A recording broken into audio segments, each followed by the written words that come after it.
Hello everyone, welcome back to the channel. आज की video में हम अकाउंटिंग फॉर पार्टनरशिप फर्म्स का पार्ट 2 करने वाले हैं। तो चलिए वीडियो को शुरू करते हैं बिना किसी देरी के एंड चलते हैं सीधा अपनी आईपैड की स्क्रीन पर।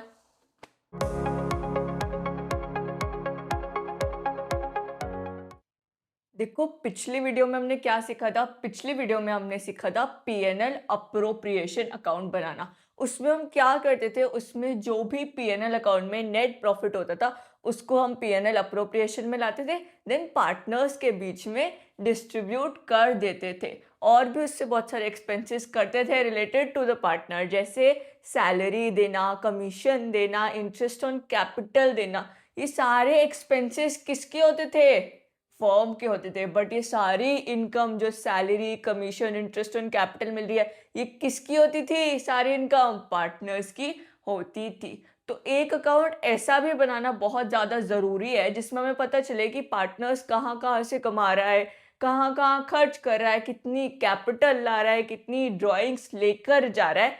इसीलिए हम एक अकाउंट बनाएंगे एंड वही अकाउंट हम इस वीडियो में बनाना सीखेंगे। उस अकाउंट को हम क्या बोलते हैं? उस अकाउंट को हम बोलते हैं पार्टनर्स का कैपिटल अकाउंट। क्या बोलते हैं?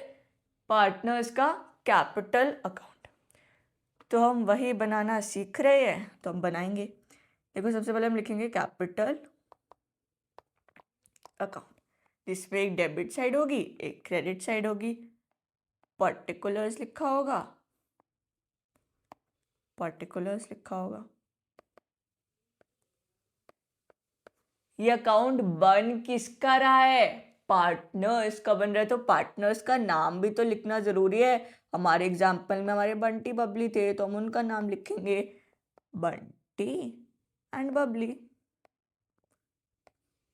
अब आप मुझे एक बात बताओ, ये कैपिटल अकाउंट का नेचर क्या होता है? इसको कब डेबिट करते हैं, इसको कब क्रेडिट करते हैं? 11th में पढ़ा था, क्या तुम्हें याद है?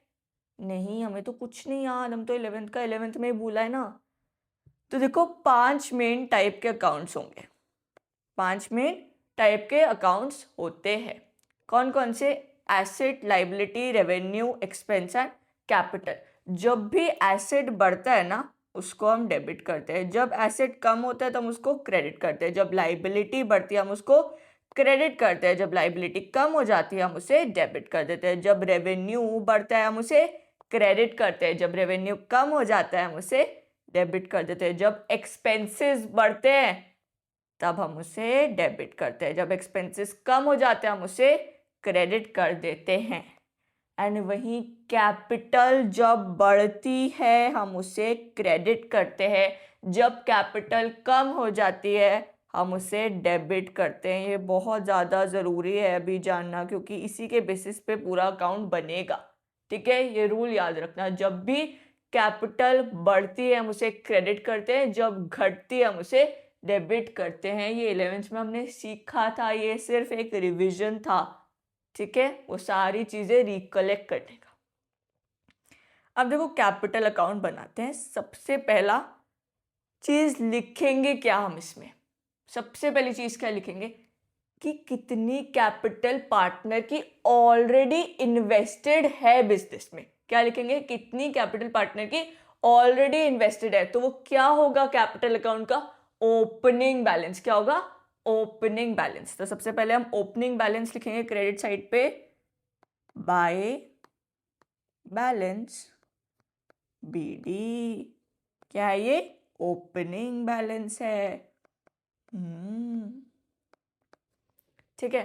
अब देखो क्या हुआ, बिजनेस को ना कुछ समय बाद और पैसे की नीड हुई, तो पार्टनर ने उसमें और ज्यादा पैसा लगाया और कैपिटल लगाई। पार्टनर और पैसा लेके आया बिजनेस में। तो अगर और पैसा लेके आया और कैपिटल लगाई तो क्या कैपिटल इंक्रीज हो गई? हाँ। तो जब इंक्रीज होती है कैपिटल तो कैपिटल अकाउंट में क्या करते हैं? उसे क्रेडिट करते हैं। क्या करते हैं? क्रेडिट करते हैं। तो यहाँ पर हम जब हम एडिशनल कैपिटल लेके आएंगे उसको क्रेडिट कर देंगे। क्या लिखेंगे? क्या लेके आ रहे हैं हम?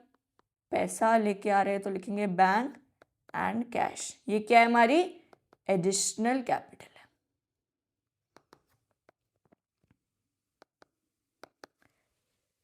देखो होता क्या है कि हर टाइम बिजनेस में प्रॉफिट तो होता नहीं रहेगा, हर समय सेम नहीं होता है, समय बदलते रहता है, कभी प्रॉफिट होता है कभी नहीं होता है। बट पार्टनर के एक्सपेंसेस तो हमेशा होते रहेंगे, ऐसा तो कभी नहीं हुआ कि एक्सपेंसेस को आप जीरो कर दो, खर्चा करो ही मत। पार्टनर को खुद को भी देखना है, पार्टनर को अपने बीवी बच्चों को भी देखना है, अपने घर को भी देखना है, तो उसके कुछ ना कुछ एक्सपेंसेस तो होंगे। तो जब प्रॉफिट हुआ ही नहीं है तो वो किस चीज से पैसा घर लेके जाएगा? वो क्या करेगा, जो उसने अमाउंट इन्वेस्ट करा है ना, कैपिटल, उसी से कुछ पैसा निकाल के घर के एक्सपेंसेस के लिए लेके जाएगा। किससे लेके जाएगा? कैपिटल से लेके जाएगा। अब कैपिटल से पैसा विड्रॉ कर रहा है वो कुछ, तो क्या कैपिटल कम हो जाएगी? हाँ, कम हो जाएगी। जब कैपिटल कम होती है तो कैपिटल अकाउंट को हम क्या करते हैं? डेबिट करते हैं। तो पार्टनर क्या लेके जा रहा है? यहाँ पर बाय आएगा। तो पार्टनर क्या लेके जा रहा है? बैंक या फिर कैश। क्यों लेके जा रहा है? क्योंकि वो ड्रॉइंग्स कर रहा है। किस चीज से ड्रॉइंग्स कर रहा है? Against capital. क्या कर रहा है? Drawings against capital. जब हम कैपिटल में से कुछ पैसा घर लेके जाते हैं उसको क्या बोलते हैं? Drawings against capital. अब ये तो सारे हमारे कैपिटल अकाउंट से रिलेटेड ट्रांजैक्शन थे, ओपनिंग बैलेंस, फिर हमने कितने एडिशनल कैपिटल लाई, कितने हम ड्राइंग्स लेके गए उससे। बट पीएनएल अप्रोप्रिएशन में तो और भी बहुत सारी चीज़ें थी, जैसे सैलरी दी थी हमने, कमीशन भी दिया था पार्टनर को, फिर इंटरेस्ट ऑन कैपिटल भी दिया था, फिर प्रॉफिट भी बांटा था। वो सारी चीज़ें कहाँ आएंगी? वो सारी चीज़ें भी इसी अकाउंट में आएंगी। अब ध्यान से सुनो, 11th क्लास में आप क्या करते थे? जब बैलेंस शीट बनाते थे, लाइबिलिटी साइड पे कैपिटल लिखते थे। हाँ, लिखते थे। एंड जब भी प्रॉफिट होता था तो कैपिटल अकाउंट में ऐड कर देते थे ना, नेट प्रॉफिट करते थे ना। तो जब भी प्रॉफिट होता है तो क्या हमारी कैपिटल बढ़ जाती है? बिल्कुल बढ़ जाती है। तो वैसे जब पार्टनर्स को प्रॉफिट मिलेगा पीएनएल अप्रोप्रिएशन से, जब वो प्रॉफिट डिस्ट्रीब्यूट होके पार्टनर्स को मिलेगा, वो यहाँ पर लिखेंगे, तो क्या उनकी कैपिटल बढ़ जाएगी? हाँ, उनकी कैपिटल बढ़ जाएगी। जब कैपिटल बढ़ जाएगी तो उसको क्या करेंगे? क्रेडिट करेंगे। तो जब उन्हें प्रॉफिट मिला तो उसको हम लिखेंगे, कहाँ से आया ये? पीएनएल अप्रोप्रिएशन से आया है। ठीक है, कहाँ से आया है? पीएनएल अप्रोप्रिएशन से आया है। और भी बहुत सारी चीजें आती हैं। कौन कौन सी चीजें आती है? सैलरी आती है, कमीशन आता है, और क्या चीजें आती हैं? इंटरेस्ट ऑन कैपिटल आता है। ये सारी चीजें किसको मिलती हैं? पार्टनर्स को मिलती है। ठीक है, अब देखो समय बदल चुका है, अब प्रॉफिट आ चुका है हमारे घर, प्रॉफिट आ चुका है। अब पार्टनर्स किस चीज से पैसा घर लेके जाएगा? किस चीज से ड्राइंग्स करेगा?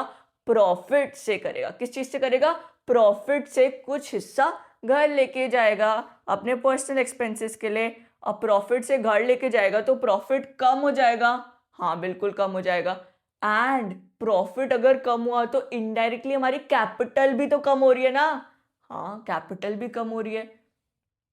जब कैपिटल कम होती है तो हम उसे क्या करते हैं? डेबिट कर देते हैं। तो ड्रॉइंग्स जो प्रॉफिट से वो लेके जा रहे हैं उसको हम क्या कहाँ लिखेंगे? डेबिट साइड लिखेंगे। To drawings. ये कौन सी ड्रॉइंग्स है? Drawings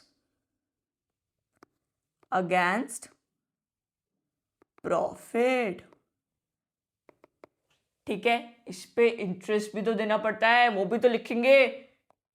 to interest on drawings. अब क्या पार्टनर्स को हर टाइम प्रॉफिट ही होता रहेगा, लॉस नहीं होता क्या? लॉस भी होता है तो वो भी तो लिखेंगे। जब लॉस होगा तो उनकी कैपिटल कम हो जाएगी, तो फिर लॉस को कहाँ लिखेंगे? डेबिट साइड पे लिखेंगे। तो यहाँ पर टू लॉसेस भी लिख दो। अब आप बहुत ही ध्यान से सुनना। देखो, ओपनिंग बैलेंस था कैपिटल अकाउंट का, ठीक है, फिर उसमें ये सारी चीज़ें ऐड और लेस हुई। तो जब हम क्लोजिंग बैलेंस निकालेंगे, जब हम बैलेंस सीडी निकालेंगे, तो क्या वो कुछ डिफरेंट होगा ओपनिंग बैलेंस से? सपोज अगर ओपनिंग बैलेंस हमारा 1 लाख है तो क्या क्लोजिंग बैलेंस भी 1 लाख ही होगा? नहीं, उसके बाद तो ये सारे ट्रांजैक्शन हुए हैं, वो भी तो इसमें ऐड और लेस होंगे, तो कुछ ना कुछ तो चेंज हुआ होगा ना कैपिटल में। 1 लाख तो नहीं रहा होगा, या तो बढ़ा होगा या फिर कम हुआ होगा। तो कैपिटल क्या हुई होगी? फ्लक्चुएट हुई होगी। कैपिटल क्या हुई होगी? फ्लक्चुएट हुई होगी। क्यों फ्लक्चुएट हुई वो? क्यों हुई वो फ्लक्चुएट? क्योंकि इसमें ये सारे ट्रांजैक्शन ऐड और लेस हुए हैं। तो जब हम कैपिटल अकाउंट बनाते हैं जिसमें कैपिटल से रिलेटेड तो ट्रांजैक्शन हम लिखते ही हैं, साथ ही साथ प्रॉफिट से रिलेटेड ट्रांजैक्शन, इनकम से रिलेटेड ट्रांजैक्शन, एक्सपेंसेस से रिलेटेड ट्रांजैक्शन भी लिखते हैं, जिसकी वजह से हमारी कैपिटल फ्लक्चुएट करती है। इसको हम फ्लक्चुएटिंग कैपिटल अकाउंट मेथड बोलते हैं। क्या बोलते हैं? Fluctuating capital account method. अब थोड़ा क्लीन फॉर्मेट से देखते हैं।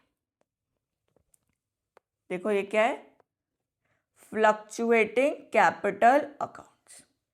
इसमें हमने जब कैपिटल अकाउंट बनाया, सबसे पहले तो हम क्या लाए? ओपनिंग बैलेंस को लेके आए। सबसे पहले ओपनिंग बैलेंस को लेके आए। फिर अगर एडिशनल कैश इंट्रोड्यूस हुआ है, अगर एडिशनल कैपिटल इंट्रोड्यूस हुई है, वो लिखा हमने क्रेडिट साइड। फिर अगर हमने ड्रॉइंग्स करी है कैपिटल से, तो उसको लिखा हमने डेबिट साइड। ठीक है, उसको कहाँ लिखा? Debit side. फिर सारे ही जो उसको इनकम एंड प्रॉफिट हुआ है पार्टनर्स को, वो हमने क्रेडिट साइड लिखा। कहाँ लिखा? क्रेडिट साइड लिखा। एंड जो भी एक्सपेंसेस हुए हैं, जो भी एक्सपेंसेस या लॉसेस हुए हैं, वो हमने किस साइड लिखा? डेबिट साइड लिखा। एंड क्लोजिंग बैलेंस निकाल दिया हमारे कैपिटल अकाउंट का। इसमें हमारा क्लोजिंग बैलेंस और ओपनिंग बैलेंस डिफरेंट होगा due to all these transaction. Opening balance और क्लोजिंग बैलेंस में कुछ ना कुछ डिफरेंस जरूर आया होगा, वो फ्लक्चुएट करे होंगे। तो इस मेथड को हम क्या बोलते हैं? Fluctuating account method. क्या बोलते हैं? Fluctuating capital account method. अब देखो, कुछ कुछ जो पार्टनर्स होते हैं ना, वो क्या बोलते हैं कि हमें ना ये हमारी जो ये कैपिटल से रिलेटेड ट्रांजैक्शंस है ना, इनको अलग दिखाओ, हमें ये अलग देखने हैं। हमें ऐसे मज़ा नहीं आ रहा सबको एक संग देख के, हमें नहीं मज़ा आ रहा कि हमारी कैपिटल बढ़ घट रही है। ऐसे मत दिखाओ, हमें कैपिटल से रिलेटेड सारे ट्रांजैक्शन अलग दिखाओ, एंड जो ये इनकम एंड प्रॉफिट से रिलेटेड ट्रांजैक्शन हो रहे हैं ना, इनको अलग दिखाओ। तभी हमें मजा आएगा। हमें इतना मैस नहीं चाहिए, हमें हमारी कैपिटल बिल्कुल अलग अलग दिखनी चाहिए, एंड ये इनकम एंड प्रॉफिट बिल्कुल अलग दिखने चाहिए। तो हम क्या करेंगे, जो ये वाले ट्रांजैक्शन है, जो कैपिटल अकाउंट से रिलेटेड ट्रांजैक्शन है, जो किससे रिलेटेड ट्रांजैक्शन है? कैपिटल अकाउंट से रिलेटेड ट्रांजैक्शन है, इसको हम अलग लिखेंगे। एंड इन सारे ट्रांजैक्शन को, बाकी सारे ट्रांजैक्शन के लिए हम अलग से अकाउंट बनाएंगे। देखो उससे होगा क्या? देखो, फ्लक्चुएट क्यों कर रही थी हमारी कैपिटल? क्योंकि इसमें प्रॉफिट ऐड हो रहा था, सारी इनकम्स ऐड हो रही थी, एंड लॉसेस माइनस हो रहा था, सारे एक्सपेंसेस माइनस हो रहे थे, इसलिए फ्लक्चुएट कर रहा था हमारा कैपिटल्स, है ना। Opening balance and closing balance क्यों नहीं मैच कर रहा था? क्यों फ्लक्चुएट कर रहा था? बिकॉज इतने सारे ट्रांजैक्शन हो रहे थे। बट अगर हम दोनों ही चीजें, कैपिटल से रिलेटेड ट्रांजैक्शन अलग दिखाएंगे एंड प्रॉफिट एंड इनकम से रिलेटेड ट्रांजैक्शन अलग दिखाएंगे, तो हमारी कैपिटल फिक्स्ड रहने वाली है ना, तो उसमें कुछ भी ऐड और लेस नहीं होगा, है ना, फिक्स्ड ही रहेंगी ना वो। तो इसको हम क्या बोलते हैं? Fixed capital account method. क्या बोलते हैं? Fixed capital account method. इसमें जो भी कैपिटल से रिलेटेड ट्रांजैक्शन है, वो तो हम कैपिटल अकाउंट में लिखते हैं। किस अकाउंट में लिखते हैं? कैपिटल अकाउंट में लिखते हैं। कौन कौन से ट्रांजैक्शन होते हैं? सबसे पहले तो ओपनिंग बैलेंस लेके आना, सबसे पहले ओपनिंग बैलेंस लेके आना। फिर अगर एडिशनल कैश और कैपिटल, एडिशनल कैपिटल लेके आए बिजनेस में, एडिशनल कैश लेके आए, वो लिखना। देन अगर हमने ड्रॉइंग्स करी कैपिटल से, वो हटाना, उसको डेबिट करना, एंड लास्ट में क्लोजिंग बैलेंस निकाल देना। ठीक है, इसमें हमारा जो कैपिटल है वो फिक्स्ड रहा। वो ये प्रॉफिट एंड इनकम जो भी हमने आगे लिखा था, जैसे salary, commission, profit, interest on capital and interest on drawing losses, इनकी वजह से फ्लक्चुएट नहीं करा है। क्या रहा है? ये कैपिटल फिक्स्ड रही है। क्या रही है? फिक्स्ड रही है। तो इसको हम क्या बोलते हैं? Fixed capital account method. इसमें हमने एक अकाउंट ऐसा बना दिया जिसमें हम सिर्फ कैपिटल से रिलेटेड ट्रांजैक्शन दिखा रहे हैं। वो कौन सा अकाउंट है हमारा? कैपिटल अकाउंट है। कौन सा अकाउंट है? कैपिटल अकाउंट है। अब बाकी के ट्रांजैक्शन का क्या, जो प्रॉफिट हो रहा है, जो इनकम्स हो रही है, वो भी तो हमें कहीं दिखानी पड़ेगी ना, तो उसके लिए हम दूसरा अकाउंट बनाते हैं। कौन सा अकाउंट बनाते हैं? करेंट अकाउंट बनाते हैं। कौन सा अकाउंट बनाते हैं?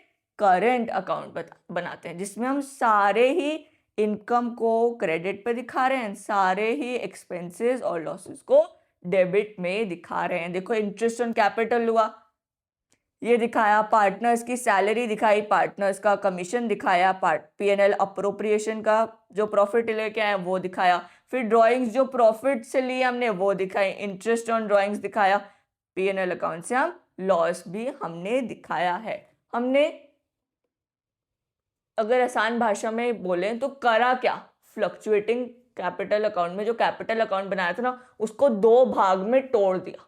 दो भाग में तो तोड़ा, कैपिटल से रिलेटेड ट्रांजैक्शन हमने अलग अकाउंट में लिख दिया, प्रॉफिट और इनकम से रिलेटेड ट्रांजैक्शन हमने अलग अकाउंट में लिख दिया। कौन सा नया अकाउंट बनाया इस समय हमने? Current account. कौन सा नया अकाउंट बनाया? Current account. ठीक है, तो जब भी आपको क्वेश्चन में पूछा जाएगा कि फ्लक्चुएटिंग कैपिटल अकाउंट मेथड से आप अकाउंट्स बनाइए, तो आप सिर्फ एक अकाउंट बनाओगे कैपिटल अकाउंट का, उसी में आप कैपिटल से रिलेटेड ट्रांजैक्शन भी दिखाओगे और प्रॉफिट से रिलेटेड ट्रांजैक्शन भी दिखाओगे। ठीक है, सारे ट्रांजैक्शन हम एक ही अकाउंट में दिखाएंगे। कौन से अकाउंट में? कैपिटल अकाउंट में। एंड अगर आपसे क्वेश्चन बोलता है कि फिक्स्ड कैपिटल अकाउंट मेथड से करो, फिक्स्ड कैपिटल्स दिए आपको, तो आप क्या करोगे? कैपिटल से रिलेटेड ट्रांजैक्शन के लिए अलग अकाउंट बनाओगे। कौन सा? Capital account. और बाकी सारे ट्रांजैक्शन के लिए अलग अकाउंट बनाओगे। कौन सा? Current account. कौन सा? Current account. कौन सा? Current account. क्या समझ में आया? हाँ, समझ में आया। क्या इजी लगा? हाँ, थोड़ा बहुत ठीक ही था। चलो ठीक है, ठीक ही होना चाहिए। अब हम देखेंगे कि फिक्स कैपिटल अकाउंट और फ्लक्चुएटिंग कैपिटल अकाउंट में क्या डिफरेंस होता है। सबसे पहला तो चेंज इन कैपिटल। जब हम फिक्स कैपिटल अकाउंट मेथड से कैपिटल अकाउंट बनाते हैं, तब कैपिटल्स हमारी फिक्स रहती है, वो चेंज नहीं होती है। वहीं जब हम fluctuating capital account method use करते हैं, तब हमारी कैपिटल चेंज होते रहती है समय के साथ साथ। When the capitals are fixed, the balances in capital accounts usually remain unchanged. वो change नहीं होते हैं during the lifetime of the business, except when capital is introduced and withdrawn permanently. इन दो कारणों के वजह से ही फ्लक्चुएट होते हैं, वरना फिक्स्ड रहते हैं। वरना क्या रहते हैं? फिक्स्ड रहते हैं। वहीं फ्लक्चुएटिंग कैपिटल अकाउंट मेथड में हमारे जो कैपिटल है वो चेंज होते रहती है from time to time. Number of accounts. जब हम fix capital account method use करते हैं तो दो अकाउंट बनाते हैं। कितने? दो। एक होता है हमारा कैपिटल अकाउंट, एक होता है हमारा करंट अकाउंट। कैपिटल अकाउंट में क्या आता है? कैपिटल से रिलेटेड ट्रांजैक्शन। करंट अकाउंट में क्या आता है? बाकी सारे transaction. When the capitals are fixed, each partner has two accounts, namely capital account and current account. वहीं फ्लक्चुएटिंग कैपिटल अकाउंट मेथड में सिर्फ और सिर्फ एक ही अकाउंट बनता है। वो कौन सा होता है?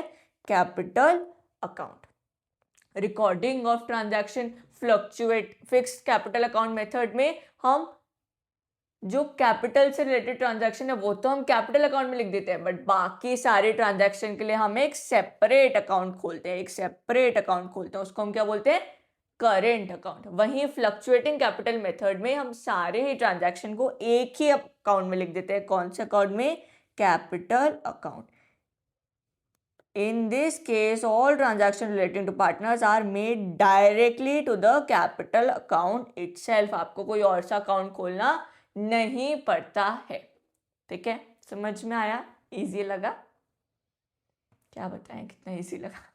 चलो कोई बात नहीं। इंटरेस्ट ऑन ड्राइंग्स, ये हमारा नेक्स्ट टॉपिक है। देखो, इंटरेस्ट ऑन ड्राइंग्स क्या होता है, हमने पिछली वीडियो में सीखा था। अगर आपने नहीं देखे तो प्लीज़ पहले उस वीडियो को देखें, तभी आपको ये वीडियो समझ में आएगी, वरना कुछ भी समझ में नहीं आने वाला है। तो इंटरेस्ट ऑन ड्राइंग्स क्या होता है? जब भी पार्टनर फर्म में से कुछ पैसा विड्रॉ करता है, उससे हम बोलते हैं ड्राइंग्स। उसके बदले वो फर्म को कुछ इंटरेस्ट देता है। उस पैसे पे क्या देता है? इंटरेस्ट देता है। उसको हम क्या बोलते हैं? Interest on drawings. ये अमाउंट हमेशा ऐसे ही गिवन नहीं होता है कि आपने को गिवन है क्वेश्चन में आप उठा के उसको पीएनएल अप्रोप्रिएशन में डाल दोगे, ऐसा नहीं होता है। तो कैसा होता है, आपको कैलकुलेट करना पड़ता है ये अमाउंट। तो हम कैसे कैलकुलेट करेंगे, अभी सीखते हैं कैसे कैलकुलेट करेंगे। देखो एक एग्जाम्पल से पहले समझते हैं।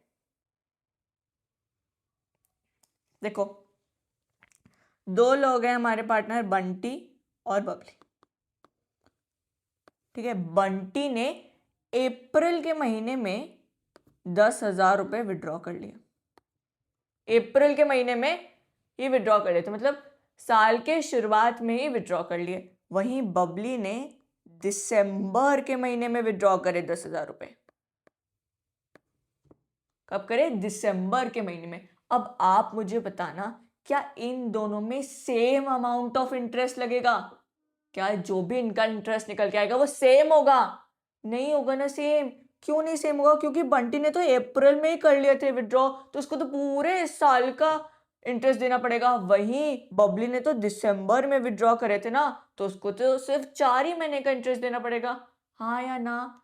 तो इससे हमें क्या समझ में आया? इससे हमें समझ में आया कि इंटरेस्ट ऑन ड्राइंग्स जो है वो किस चीज पे डिपेंडेंट है? पीरियड पर डिपेंडेंट है, कि आपने कितने टाइम ड्यूरेशन के लिए विड्रॉ कर रखा है। जैसे बंटी ने तो अप्रैल से पूरा मार्च, पूरे साल के लिए, पूरा 12 महीने के लिए विड्रॉ कर रखा है, तो उसको पूरा 12 महीने पे इंटरेस्ट देना पड़ेगा। ठीक है, वही बबली ने दिसंबर में विड्रॉ करा है, तो उसको सिर्फ 4 ही महीने का इंटरेस्ट देना पड़ेगा। समझ में आया? तो किस पे डिपेंडेंट है हमारा इंटरेस्ट का अमाउंट? पीरियड पर। तो जब भी हमें कोई भी क्वेश्चन दिया जाएगा, सबसे पहले हम क्या निकालेंगे? पीरियड निकालेंगे, कि कितने पीरियड के लिए ड्राइंग्स हुई है। अब सीधे चलते हैं क्वेश्चन पर और दोनों मेथड समझते हैं कि कैसे हम 2 मेथड से इंटरेस्ट ऑन ड्राइंग्स निकालेंगे। देखो क्वेश्चन क्या है, चारू एक पार्टनर है जिसके सारे ड्राइंग्स का अमाउंट दे रखा है ये, एंड कब कब उसने विड्रॉ कर रखा है, टाइम दे रखा है ये। तो हम इस पूरी चीज़ को नीचे कॉपी कर लेंगे, जैसे मैंने कॉपी करा है। ठीक है, आप भी ये क्वेश्चन करोगे साथ साथ, तभी समझ में आएगा। अब मैंने आपको क्या समझाया था, सबसे पहले हमें क्या निकालना है? पीरियड निकालना है। तो हम पीरियड निकालेंगे। ठीक है, अब मई में विड्रॉ करा है, सबसे पहला कब विड्रॉ करा है? मई में।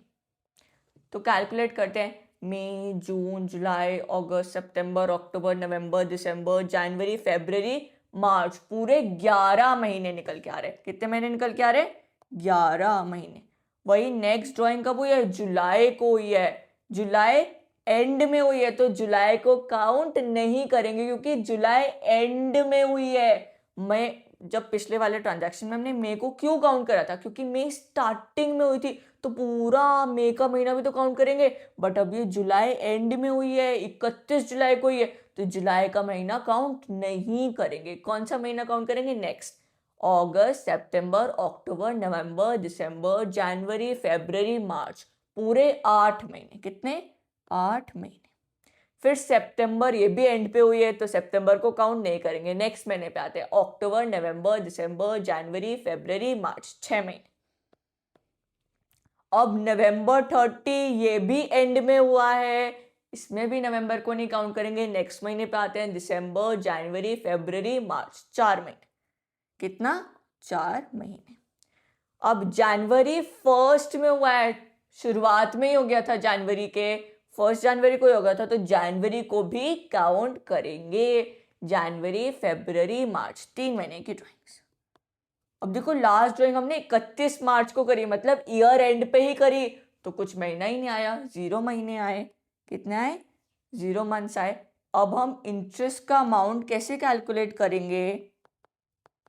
इंटरेस्ट का अमाउंट कैसे कैलकुलेट करेंगे? सबसे पहले क्या लिखेंगे? अमाउंट, कि कितने की हमने ड्राइंग्स करी है, तो यहाँ पर हमने 20,000 रुपये लिख दिया। फिर हम क्या लिखेंगे? कितना परसेंट ब्याज है? कितना परसेंट ब्याज है? 9% ब्याज है, तो हम ब्याज का अमाउंट लिखेंगे 9 डिवाइडेड बाय 100। फिर हम क्या लिखेंगे? कितना टाइम पीरियड है? देखो यहाँ पर कितना टाइम पीरियड है? 11 महीने के लिए।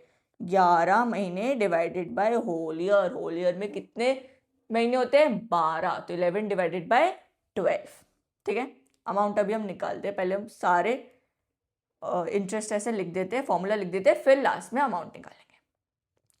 अब नेक्स्ट वाले में कैसे निकालेंगे, 10,000 लिखेंगे सबसे पहले, फिर इंटरेस्ट रेट लिखेंगे, फिर क्या लिखेंगे 8 डिवाइडेड बाय 12, फिर नेक्स्ट में क्या लिखेंगे 30,000, फिर इंटरेस्ट रेट, फिर कितना पीरियड है 6/12, फिर 40,000, कितना इंटरेस्ट है 9%, कितना 6/12, फिर हमारा 20,000, 9% पे क्या है 6/12, फिर हमारा क्या है 25,000, पर ये तो ज़ीरो ही महीने के लिए है, तो ये तो ज़ीरो ही आ जाने वाला है, इसकी तो कोई दिक्कत ही नहीं है।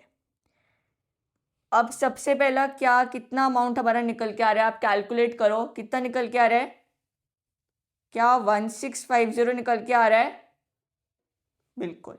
फिर नेक्स्ट वाला कितना निकल के आ रहा है, फिर से कैलकुलेट करिए, क्या 600 निकल के आ रहा है, बिल्कुल। फिर थर्ड वाला कैलकुलेट करिए कितना निकल के आ रहा है, क्या 1350 निकल के आ रहा है, बिल्कुल। फिर नेक्स्ट वाला कैलकुलेट करिए कितना निकल के आ रहा है, 1200, बिल्कुल। फिर नेक्स्ट वाला कैलकुलेट करिए कितना अमाउंट निकल के आ रहा है, 450, एंड लास्ट वाला 0। अब ये जो भी अमाउंट निकला है ना, ये जो भी अमाउंट निकला है ना हमारा 1650, 600, 1350, 1200, 450, 0, इसको हम क्या कर देंगे ऐड कर देंगे और टोटल ड्राइंग्स का अमाउंट निकल के आ जाएगा और हमारा क्वेश्चन हो जाएगा खत्म। एक बार ऐड करो कितना आ रहा है पूरा सम, क्या 5220 आ रहा है, क्या 5220 आ रहा है, एक बार मैं चेक करूं यही आ रहा है क्या, नहीं 5250 आ रहा है, कितना आ रहा है 5250 का हमारा टोटल ड्राइंग्स निकल के आ चुका है। कितना निकल के आया है 5250। अब आप ये सोचो कि यहाँ पर तो सिर्फ हमें 6 डेट्स दी थी, अगर हमें अब 10 डेट दियो तो हम क्या एक एक करके सबका पहले अमाउंट लिखेंगे, फिर इंटरेस्ट लिखेंगे, फिर टाइम पीरियड लिखेंगे, फिर उसका इंटरेस्ट का अमाउंट निकालेंगे, फिर सारों को ऐड करेंगे, क्या ऐसा करेंगे बहुत लंबा पड़ रहा है ना, कुछ शॉर्टकट है क्या, बिल्कुल है, एक शॉर्ट मेथड भी है।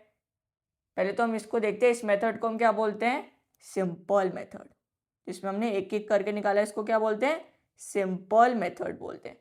बट अब हम थोड़ा शॉर्ट मेथड यूज करेंगे, उस शॉर्ट मेथड का नाम क्या है प्रोडक्ट मेथड। क्या नाम है प्रोडक्ट मेथड। इसमें हम क्या करते हैं, इसमें भी सबसे पहले हम टाइम पीरियड निकालेंगे।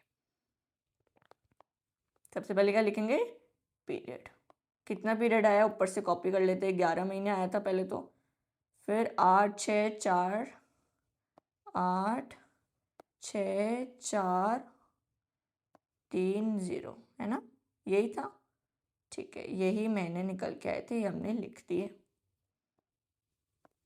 अब इस मेथड में क्या होता है, आपको प्रोडक्ट निकालना पड़ता है। क्या निकालना पड़ता है प्रोडक्ट निकालना पड़ता है, किसका, किन दोनों का प्रोडक्ट निकालेंगे, इसको इससे मल्टीप्लाई करेंगे, 20,000 को 11 से मल्टीप्लाई करेंगे, देन 10,000 को 8 से मल्टीप्लाई करेंगे, देन इसको इससे मल्टीप्लाई करेंगे, इसको इससे मल्टीप्लाई करेंगे, इसको इससे मल्टीप्लाई करेंगे, इसको इससे मल्टीप्लाई करेंगे, एंड प्रोडक्ट निकालेंगे एक एक का। तो इसको इससे मल्टीप्लाई करें तो क्या आंसर आया 220000, ठीक है। फिर 8,000 को 10,000 से करा तो 80,000, फिर 6 को 30,000 से तो 1,80,000, फिर 40,000 को 4 महीने से करा तो कितना आया 1,60,000, फिर कितना आया हमारा 60,000, और फिर कितना आया 0। अब इसका टोटल करेंगे, टोटल कितना निकल के आ रहा है, टोटल कितना निकल के आ रहा है, क्या 7 लाख निकल के आ रहा है, हाँ 7 लाख निकल के आ रहा है। अब क्या करोगे इस टोटल को लिखोगे, क्या करोगे इस टोटल को लिखोगे 7 लाख, फिर आप मल्टीप्लाई करोगे रेट ऑफ इंटरेस्ट से जो हमारा 9% था, फिर आप क्या करोगे 1/12 कर दोगे, क्या कर दोगे 1/12 कर दोगे एंड जब आप इसको कैलकुलेट करोगे ना तो आपकी ड्राइंग सेम निकल के आएगी जो ऊपर निकली थी 5250। ठीक है, इस मेथड को हम क्या बोलते हैं, प्रोडक्ट मेथड। क्या आपको समझ में आया? अगर समझ में भी आया फिर भी एक बार फिर से इस क्वेश्चन को ट्राई करना, बिल्कुल अच्छे से दिमाग में बैठ जाएगा। देखो ये जो product method and simple method है ना, ये हमने कब यूज करा था? ये हमने तब यूज करा था जब हमें अलग अलग पीरियड की ड्राइंग्स दी थी। देखो हर महीना अलग है, कोई ड्यूरेशन सेम नहीं है, कभी भी विड्रॉ कर रहा है, हर अमाउंट अलग है, कभी भी कुछ भी विड्रॉ कर रहा है, तो हम product method and simple method use कर रहे थे। अब आगे पता है क्वेश्चन में आपको क्या बोला जाएगा? आगे आपको क्वेश्चन में दिया जाएगा कि एक पार्टनर 5,000 रुपए विड्रॉ कर रहा है हर महीने के बिगनिंग में, तो आप इंटरेस्ट ऑन ड्राइंग निकालो। ऐसा बोला जाएगा कि एक पार्टनर हर महीने 5,000 रुपए विड्रॉ कर रहा है at the end of every month. कब कर रहा है? हर महीने के एंड में विड्रॉ कर रहा है, तब आप इंटरेस्ट ऑन ड्राइंग निकालो। या फिर ऐसे बोल दिया जाएगा कि हर महीने के बीच में 5,000 रुपए विड्रॉ कर रहा है, तब आप इंटरेस्ट ऑन ड्राइंग निकालो। तो फिर आप कैसे निकालोगे? तो एक और मेथड आता है। कौन सा मेथड आता है? Average period method. कौन सा आता है? Average period method. इसमें हम इंटरेस्ट ऑन मंथली ड्राइंग्स निकालते हैं। क्या फॉर्मूला होता है एवरेज पीरियड का?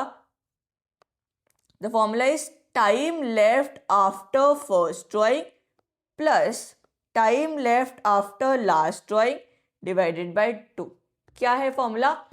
Time left after first drawing, जब आपने फर्स्ट ड्राइंग करी उसके बाद कितना टाइम बचा है साल खत्म होने में, प्लस जब आपने लास्ट ड्राइंग करी उसके बाद कितना टाइम बचा हुआ है साल खत्म होने में, डिवाइडेड बाय 2।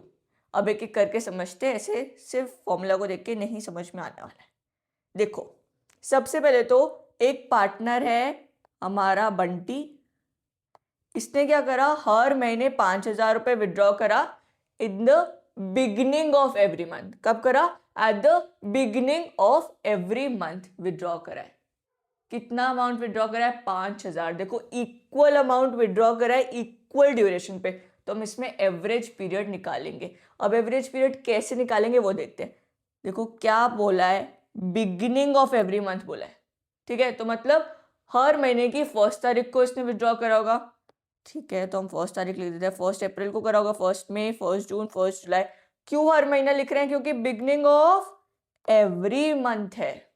ठीक है, फिर 1 अगस्त, 1 सितंबर, 1 अक्टूबर, 1 नवंबर, 1 दिसंबर, 1 जनवरी, 1 फरवरी, 1 मार्च। अब हमें निकालना है टाइम लेफ्ट। क्या निकालना है?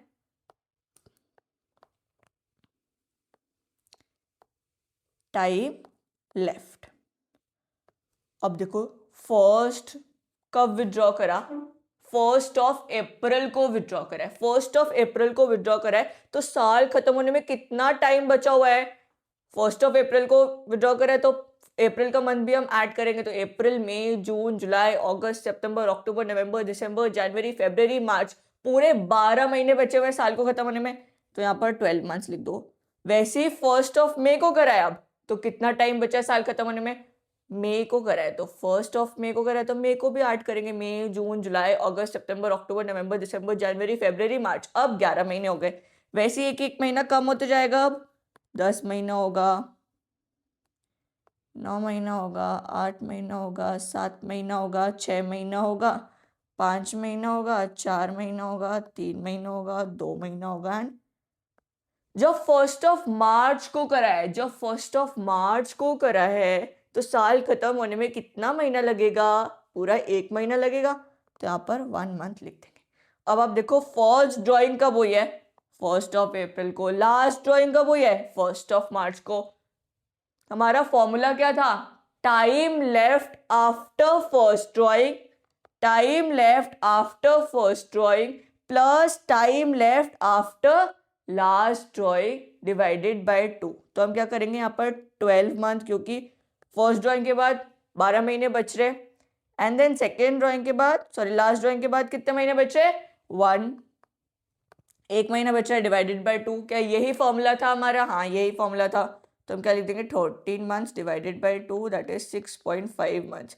क्या ये हमारा एवरेज पीरियड निकल के आ गया जब हम मंथली ड्राइंग्स कर रहे हैं at the beginning of every month? हाँ, ये हमारा एवरेज पीरियड निकल के आ गया है। अब अगर हम at the end of every month withdraw कर रहे हैं तो कैसे निकालेंगे एवरेज पीरियड? देखो, at the end of every month मतलब हर महीने की आखिरी तारीख को, तो आखिरी तारीख लिखो 30, 31, 30, 31, 31, 30, 31, 30, 31, 31, 28 एंड 31। अब देखो, ध्यान से देखना, अब हमने टाइम लेफ्ट निकालना है। पहली ड्राइंग कब हुई है? 30 अप्रैल को, एंड ऑफ द ईयर हुई है, ठीक है, 30 अप्रैल को हुई है। तो क्या अप्रैल का महीना ऐड करेंगे? नहीं, तो हम मई से शुरू करेंगे। मई, जून, जुलाई, अगस्त, सितंबर, अक्टूबर, नवंबर, दिसंबर, जनवरी, फरवरी, मार्च। कितने महीने बचे? 11 महीने। वैसे 31 मई को करेंगे तो कितने महीने बचेंगे? 10 महीने। एक एक महीना कम होते जाएगा, लिखते रहो। 6 महीना, 5 महीना, 4 महीना, 3 महीना, 2 महीना, 1 महीना। अब देखो, लास्ट ड्राइंग कब है? 31 मार्च को, और 31 मार्च को ही हमारा साल खत्म होता है।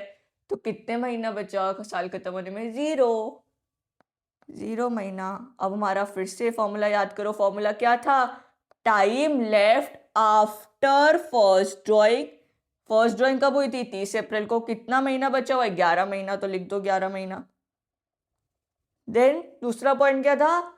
Time left after last drawing. Last drawing कब हुई थी? 31 मार्च को। कितना महीना बचा है? 0 महीना, तो लिख दो 0 महीना। Divided by 2 that is 11 month, divided by 2 that is 5.5 month का एवरेज पीरियड निकल के आ गया जब आप एंड ऑफ एवरी मंथ निकाल रहे हो ड्राइंग्स को। अब अगर आप मिडल में निकाल रहे हो ड्राइंग्स को, in the middle of every month निकाल रहे हो, तो कैसे निकालेंगे एवरेज पीरियड?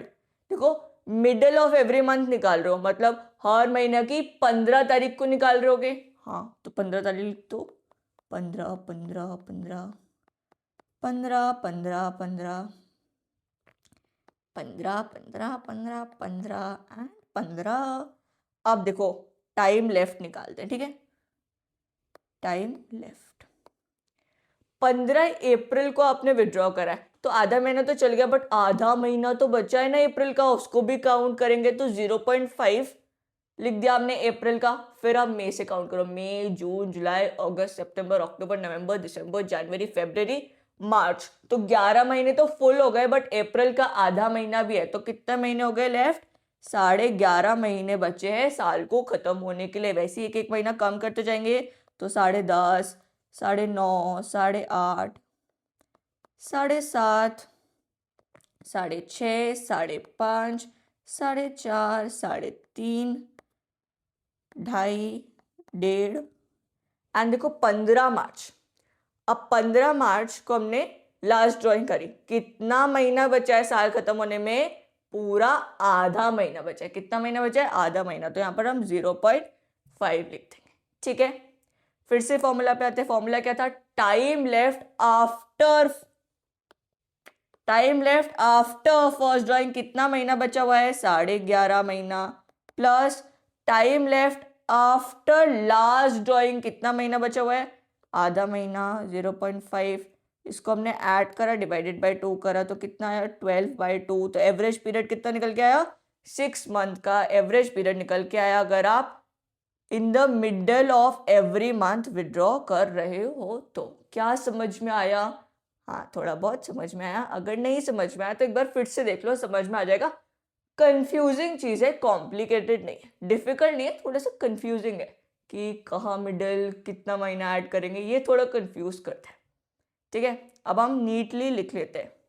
जब हम beginning of every month withdraw करें तो कितना एवरेज पीरियड आ रहा था? 12 महीना बच रहा था फर्स्ट ड्राइंग के बाद, एंड 1 महीना बचा था लास्ट ड्राइंग के बाद, डिवाइडेड बाय 2, तो 6.5 मंथ्स का एवरेज पीरियड आ रहा था जब आप बिगिनिंग में विड्रॉ कर रहे थे।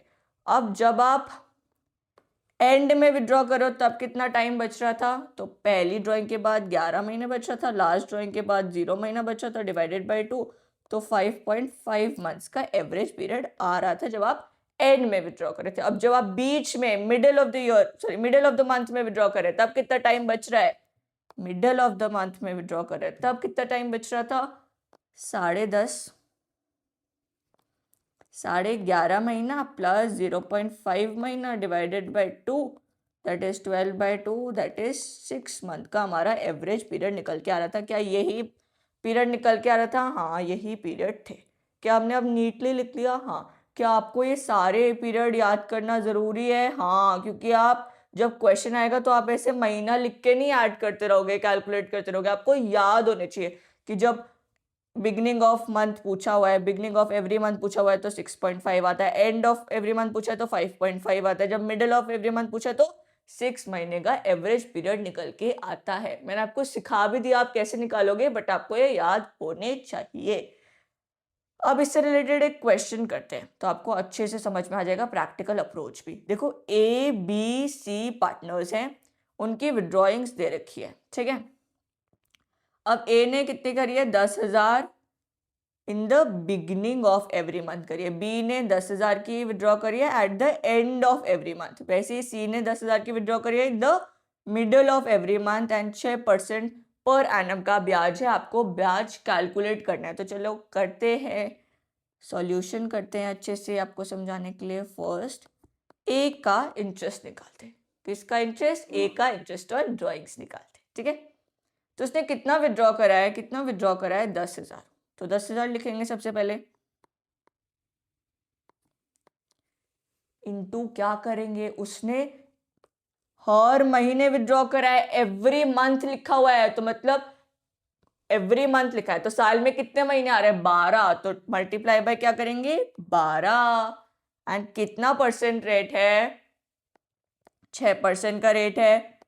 अब कब विड्रॉ करा है, बिगनिंग ऑफ एवरी मंथ। कब करा है, बिगनिंग में क्या एवरेज पीरियड आता था, याद करो, क्या 6.5 आता था, हाँ, डिवाइडेड बाय 12। इसका अमाउंट आप निकालोगे, हाँ हम निकालेंगे।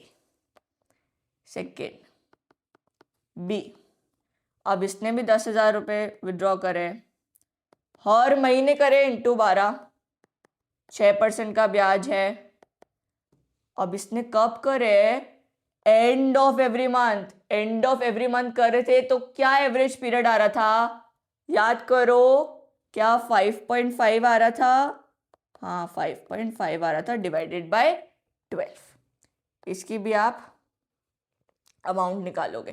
देन थर्ड वाला क्या है, थर्ड वाला हमारा सी पार्टनर है, सी ने भी 10,000 रुपये विड्रॉ करा है, हर महीने करा है तो मल्टीप्लाई बाय 12, कितना रेट ऑफ इंटरेस्ट है, 6/10, सॉरी 6/100, 6% का इंटरेस्ट है।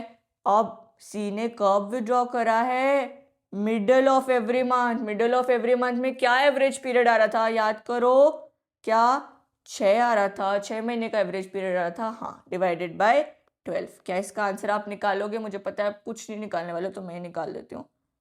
3900, 3300 एंड 3600। क्या समझ में आया? अगर समझ में आया बहुत अच्छी बात है, नहीं भी आया फिर भी आपको एक बार ट्राई करना है समझने का, एंड अगर आपको आ गया तो आपको ट्राई करना है क्वेश्चन करने का, ठीक है। अब हमने इंटरेस्ट ऑन मंथली ड्रॉइंग्स निकाला था कि पार्टनर विड्रॉ कर रहा है in the at the beginning of every month, at the end of every month, in the middle of every month. क्या था वो, मंथली ड्रॉइंग्स पे इंटरेस्ट था। क्या क्वेश्चन हमेशा मंथली ड्रॉइंग्स पे इंटरेस्ट पूछेगा? नहीं, कभी कभी वो क्वार्टरली ड्रॉइंग्स पे भी इंटरेस्ट पूछ लेता है। जैसे बिगनिंग ऑफ एवरी क्वार्टर पे पैसा विड्रॉ करा तो इंटरेस्ट निकालो, एंड ऑफ एवरी क्वार्टर पे पैसा विड्रॉ करा तो इंटरेस्ट निकालो, मिड ऑफ एवरी क्वार्टर में पैसा विड्रॉ करा फिर इंटरेस्ट निकालो। तो हम कैसे कैलकुलेट करेंगे वो सीखते हैं। सबसे पहले तो क्वार्टर क्या होता है, जो हम क्वार्टर सोच रहे हैं वो वाला क्वार्टर की बात हो रही है क्या? नहीं, जो आप क्वार्टर सोच रहे हो वो वाले क्वार्टर की बात नहीं हो रही, आप सरकारी क्वार्टर सोच रहे हो ना, जो एम्प्लॉयज को मिलता है वाला क्वार्टर नहीं। तो कौन सा क्वार्टर? पूरे साल को 1 2 3 4 5 6 7 8 9 10 11 और 12, ये पूरे साल के महीने, इसको हम 4 इक्वल पार्ट में डिवाइड कर देते। क्या करते? 4 इक्वल पार्ट में डिवाइड कर देते। तो जो हर पार्ट निकल के आया है ना, इसको हम क्वार्टर बोलते हैं। क्या बोलते हैं? क्वार्टर बोलते हैं। क्वार्टर क्या होता है? 1/4 ऑफ द ईयर। तो 12 डिवाइडेड बाय 4 तो कितना निकल के आएगा? 3 महीने। तो एक क्वार्टर में कितने महीने होते हैं? 3 महीने होते हैं। ठीक है, ये वाला क्वार्टर की बात हो रही थी। अब हम देखते हैं कि हम ड्राइंग्स का एवरेज पीरियड कैसे कैलकुलेट करेंगे। जब हमें इंटरेस्ट ऑन ड्राइंग्स निकालने तो हमें एवरेज पीरियड कैलकुलेट करना पड़ेगा। अब क्वार्टरली ड्राइंग्स का एवरेज पीरियड कैसे कैलकुलेट होगा? क्या सेम फॉर्मूला यूज होगा? हाँ, सेम फॉर्मूला यूज होगा। क्या फॉर्मूला था? Time left after first drawing plus time left after last drawing divided by 2। अब हम आते हैं, अगर बिगनिंग ऑफ एवरी क्वार्टर पे विड्रॉ करा है तो क्या एवरेज पीरियड आएगा? देखो, सबसे पहले तो हम पूरे साल को क्वार्टर में डिवाइड कर देते हैं, 3-3 महीने में डिवाइड कर देते हैं। ठीक है, अब फर्स्ट ड्राइंग कब हुई होगी? फर्स्ट क्वार्टर के बिगिनिंग में हुई होगी। तो फर्स्ट क्वार्टर कहाँ शुरू हो रहा है? यहाँ पर शुरू हो रहा है। ठीक है, बिगिनिंग क्या है उसका? कौन सा महीना है? अप्रैल का महीना बिगिनिंग है। तो कितना महीना बचे होंगे साल खत्म होने में? जब बिगिनिंग ऑफ क्वार्टर मतलब अप्रैल के ही बिगिनिंग में पैसा विड्रॉ कर लिया होगा। कितने महीने बचे साल खत्म होने में? अप्रैल, मई, जून, जुलाई, अगस्त, सितंबर, अक्टूबर, नवंबर, दिसंबर, जनवरी, फरवरी, मार्च, पूरे 12 महीने बचे। हाँ, पूरे 12 महीने बचे। अब लास्ट ड्राइंग पे आ जाओ। लास्ट ड्राइंग कब हुई होगी? Beginning of every month withdraw कर रहे हैं। ठीक है, तो लास्ट ड्राइंग कब हुई होगी? लास्ट क्वार्टर के बिगिनिंग में। लास्ट क्वार्टर का बिगिनिंग कब है? जनवरी। जनवरी में विड्रॉ करा है, जनवरी के बिगिनिंग में ही विड्रॉ कर लिया होगा। तो कितने महीने बचे हैं? जनवरी, फरवरी, मार्च। कितने महीने बचे? 3 महीने बचे हुए हैं। अब एवरेज पीरियड निकाले। हाँ, सबसे पहले इस क्वार्टर को हटा लेते हैं, ये हमें बहुत डिस्टर्ब कर रहा है। अब हम क्या निकालेंगे? Average period. तो एवरेज पीरियड का फॉर्मूला क्या होता है? Time left after first drawing plus time left after last drawing divided by 2। तो 12 months plus 3 months divided by 2, that is 15 months divided by 2, that is 7.5 months का हमारा average period निकल के आ जाएगा। अगर हम कैसे विड्रॉ कर रहे हैं? क्वार्टरली विड्रॉ कर रहे हैं, वो भी बिगिनिंग ऑफ एवरी क्वार्टर। अब and of every quarter withdraw करें तो कैसे निकलेंगे वो देखते हैं। देखो, फिर से हम पूरे साल को 3-3 पूरे 4 इक्वल पार्ट में डिवाइड कर देंगे। तो 3-3 महीने में हमने डिवाइड कर दिया है। अब देखो, फर्स्ट क्वार्टर कौन सा है हमारा? अप्रैल, मई, जून का। एंड ऑफ ईच क्वार्टर की बात हो रही है। ठीक है, एंड ऑफ ईच क्वार्टर। तो फर्स्ट ड्राइंग कब हुई होगी? क्या जून के एंड में हुई होगी? हाँ, जून के एंड में हुई होगी। जून के एंड में मतलब लास्ट डेट ऑफ जून को हुई होगी। तो हमने पूरा जून तो नहीं इंक्लूड करेंगे। कब से काउंट करना शुरू करेंगे? जुलाई से। तो जुलाई, अगस्त, सितंबर, अक्टूबर, नवंबर, दिसंबर, जनवरी, फरवरी, मार्च। कितने महीने निकल के आए? 9 महीने। तो टाइम लेफ्ट कितना बचा हुआ है? टाइम लेफ्ट 9 महीने का बचा हुआ है। अब लास्ट ड्राइंग से देखते हैं, लास्ट ड्राइंग कब होगी? End of the quarter, last quarter का एंड। लास्ट क्वार्टर हमारा जनवरी, फरवरी, मार्च का था। एंड कब हुआ होगा? मार्च को, क्वार्टर के ही एंड में। तो मतलब 31 मार्च को हमने पैसा विड्रॉ करा होगा और साल भी 31 मार्च को खत्म होता है। तो कितना महीने बचे? 0 महीने। कितने महीने बचे? 0 महीने। फिर से एवरेज पीरियड निकाल दे। Time left after first drawing कितना था? 9 मंथ्स था। फिर time left after last drawing कितना था? 0 months divided by 2, that is 9 months divided by 2, that is 4.5 months का एवरेज पीरियड निकल के आ जाएगा अगर आप एंड ऑफ एवरी क्वार्टर में ड्राइंग्स कर रहे हो तो। अब मिड ऑफ एवरी क्वार्टर पे देखते हैं। फिर से क्वार्टर को डिवाइड कर देंगे। हाँ, हमने पूरे साल को डिवाइड कर दिया। अब देखो, फर्स्ट क्वार्टर का मिड कहाँ आ रहा है? फर्स्ट क्वार्टर हमारा ये है, अप्रैल, मई, जून का। इसका मिड कहाँ आ रहा होगा? क्या मई के मिड में इसका मिड आ रहा होगा? यहाँ पर आ रहा होगा ना। मई का मिड मतलब 15 ऑफ मई को आ रहा होगा ना इसका मिड। हाँ कि ना? अप्रैल, मई, जून मिड मतलब मई की 15 तारीख को मिड ऑफ द क्वार्टर आ रहा होगा। तो हमने 15th ऑफ मई को विड्रॉ करा होगा पैसा। ठीक है, तो कितना महीना बचा? अभी क्वार्टर खत्म होने में कितना महीना बचा? पहले तो ये बताओ। पूरा 1.5 महीना बचा है। ये खत्म होने पूरा 1.5 महीना बचा है। और पूरा साल खत्म होने में कितने महीने बचे हुए हैं? जुलाई, अगस्त, सितंबर, अक्टूबर, नवंबर, दिसंबर, जनवरी, फरवरी, मार्च, पूरे 9 महीने बचे हुए हैं। तो मतलब टोटल टाइम लेफ्ट कितना हो गया? 10.5 मंथ्स। क्या समझ में आया? हाँ समझ में आया। अगर नहीं समझ में आया फिर से रिप्ले करके देखो। देखो कंफ्यूजिंग है, कॉम्प्लिकेटेड नहीं है, ठीक है। अब लास्ट ड्राइंग पे आ जाते हैं। लास्ट क्वार्टर है हमारा जनवरी फरवरी मार्च का, जनवरी फरवरी मार्च का। तो इसका मिड कहाँ आएगा? क्या फरवरी, क्या फरवरी के मिड में आएगा इसका मिड? हाँ फरवरी के मिड में, मतलब 15 को आ रहा होगा इसका मिड। 15 को आ रहा होगा। अब कितना टाइम बचा है? फेब का आधा महीना है, मार्च का पूरा, तो 1.5 महीना बचा है। कितना महीना बचा है? 1.5 महीना बचा है। तो अब एवरेज पीरियड निकाले। हाँ निकालते हैं। Time left after first drawing that is 10.5 months. तो 10.5 months plus time left after last drawing that is 1.5 months. तो 1.5 मंथ्स डिवाइडेड बाय 2। तो कितना आ रहा है? 12 मंथ्स डिवाइडेड बाय 2। तो कितना एवरेज पीरियड निकल के आ गया? 6 महीने का एवरेज पीरियड निकल के आ चुका है। अब एक बार नीटली लिखते हैं ऊपर। हाँ नीटली लिख लेते हैं। बिगनिंग ऑफ ईच क्वार्टर क्या निकल के आ रहा था? 12 months plus 3 months divided by 2 that is 7.5 months का एवरेज पीरियड निकल के आ रहा था। क्या आ रहा था ऐसे? हाँ देखो ना आ रहा था ये, अरे ये आ रहा था ना। हाँ बिगनिंग में, ठीक है। अब एंड को देखते हैं। एंड ऑफ ईच क्वार्टर तब कितना एवरेज पीरियड निकल के आ रहा था? तो 9 months plus 0 months divided by 2 that is 4.5 months. क्या यही एवरेज पीरियड निकल के आ रहा था? हाँ यही एवरेज पीरियड निकल के आ रहा था। देखो ना देखो ना, 4.5 मंथ्स। अब मिड ऑफ ईच क्वार्टर मतलब कितना एवरेज पीरियड निकल के आ रहा है? 10.5 प्लस 1.5 डिवाइडेड बाय 2, क्या 12/2 दैट इज 6 मंथ्स। क्या यही एवरेज पीरियड निकल के आ रहा है? हाँ देखो ना यही एवरेज पीरियड निकल के आ रहा है। अब हमने नीटली भी लिख दिया। अब हम क्या करेंगे? क्वेश्चन सॉल्व करेंगे। क्वेश्चन पे आते हैं। देखो क्वेश्चन किसका है? मिस्टर नवदीप का है। मिस्टर नवदीप ने ये ड्राइंग्स करी हुई हैं, ठीक है। एंड 10% पर एनम का ब्याज चार्ज हो रहा है। अब ड्राइंग्स देखते कब कब करी हुई है। ही विड्रू 20,000 रुपए in the beginning of each quarter. Beginning में करी है। देन 20,000 रुपए एट दी एंड भी करी हुई है। देन 20,000 रुपए ड्यूरिंग दी मिड भी करी ऑफ ईच क्वार्टर। मतलब हर केस दिया हुआ है, हर केस से सॉल्व कर लेते हैं। सबसे पहला केस ए। केस ए में उनने 20,000 रुपए विड्रॉ करे। क्या यहाँ पर मैं 12 लिख दूँ? क्या यहाँ पर मैं 12 लिख दूँ?